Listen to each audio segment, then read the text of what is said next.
Hello lovely people, welcome to this video. Thank you so much for the love you've shown on my previous video. I really do appreciate it. In this video I'm going to show you how to make cloves hair butter. So this is a very simple way to make this cloves butter.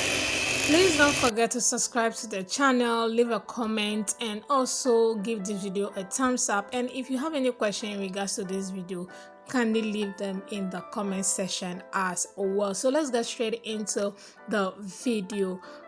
Get a clean bowl. Next step is to get your shea butter. Now there are other butters that are available.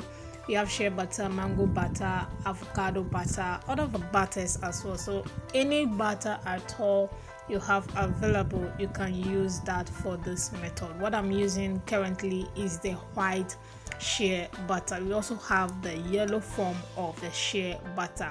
So I'm taking approximately I'm taking 4 tablespoon of the shea butter. Depending on the quantity you are making will also determine the amount of shea butter you take.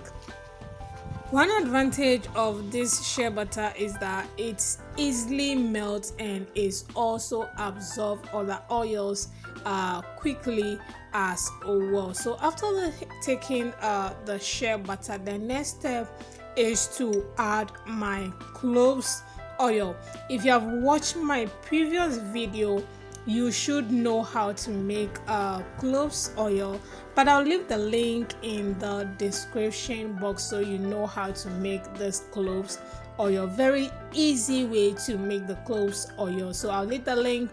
Kindly do check how to make the cloves oil so that I'll not waste your time at all in making this cloves butter. So the next step is I'm taking half cup of the cloves oil. Mind you, I took 4 tablespoons of the shea butter and I'm taking half cup of the cloves oil. So this is my cloves oil and I'm adding that to the shea butter.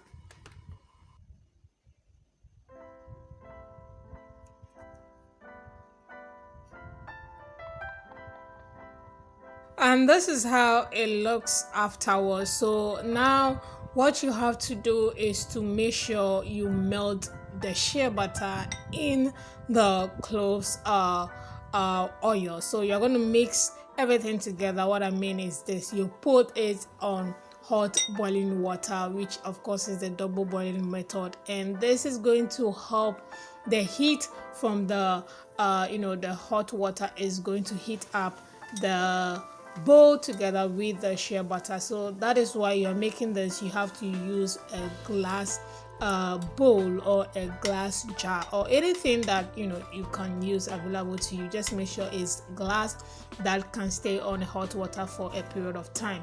Now after about 5 minutes, you remove that and allow the heat from the oil to melt the rest of the shea butter. So don't leave this in the hot boiling water for more than 5 minutes. All you need is the heat to melt the shea butter.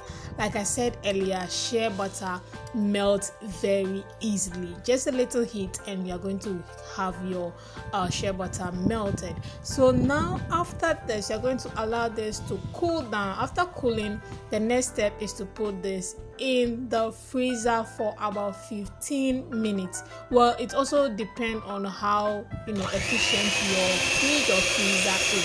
So after 15 minutes, this is how it looks. Just make sure you put your finger in the shea butter just to make sure that your finger can dip into it. That will make it easier for you to mix it together. Mind you, 15 minutes or even less, depending on how efficient your fridge is. Don't let it be too much solid or else mixing it becomes a problem. So the next step is to use your mixer to mix this together very well. So this is going to take it's going to take a while, or it's going to take a minute. And this process or this particular step also depend on how efficient or depending on the consistency you want your hair butter or your cloves butter to be. So this particular step depending on your consistency. So this is how I want mine. So after mixing it for about 5 to 10 minutes, this is how it looks. Now the next step is to add your essential oils. Mind you, if you don't have essential oils, then there's no need to worry, but if you do have essential oil, very very important to add essential oils to your hair butters. So the first essential oil I'm adding is the jojoba oil. Jojoba oil is good for hair moisture, also helps in reducing hair breakage and as well protect the damage of the hair, and as well it contains conditioning of the scalp. Now the next essential oil I'm adding is the castor oil. This you really need to add if you have it.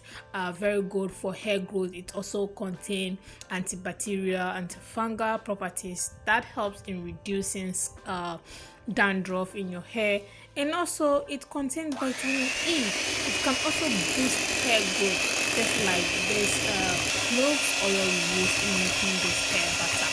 And also mind you, castor oil helps in thickening and also make the hair stronger. So castor essential oil is really good for hair growth. Now the next step, of course, is to mix everything together.